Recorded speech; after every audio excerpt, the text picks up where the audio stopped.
आजारी माणूस ओळखता येतो, पण दुःखी मन ओळखता येतं का? नमस्कार मित्रांनो, मी डॉक्टर प्रशांत महाले आणि आज आपण बोलणार आहोत मानसिक आरोग्यावर. है ना. सततचा ताण, चिडचिड, झोपेचा अभाव किंवा कशातच उत्साह न वाटणं हे सर्व मानसिक थकव्याचे लक्षणं आहेत. पण बहुतेक लोक काय म्हणतात, याच्याकडे दुर्लक्ष करतात आणि काय म्हणतात, याला काय होतंय, सामान्य आहे.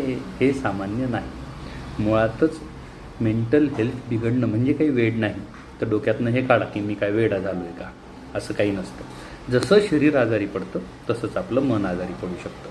आणि आजारी पडलेल्या मनाला वेळेवर उपचार मिळणं, जसं शरीराला उपचार मिळणं गरजेचं तसंच मनाला उपचार मिळणं गरजेचं असतं.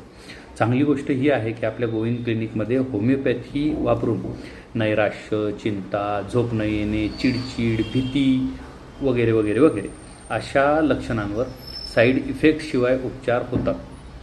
म्हणजेच काय, गोविंद क्लिनिक ही तुमचं मन ऐकून घेणारी जागा आहे.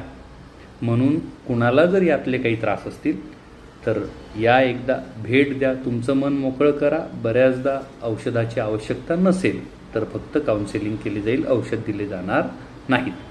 आणि जर औषधाची आवश्यकता असेल तर अर्ली स्टेजला या गोष्टी शोधून खूप कमी वेळेत, कमी श्रमात, कमी त्रासात, थोड्याशा इलाजात तुम्ही बरे होऊ शकता.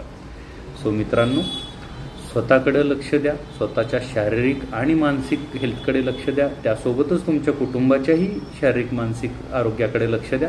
काही अडचण आल्यास नक्की भेट द्या. नमस्कार.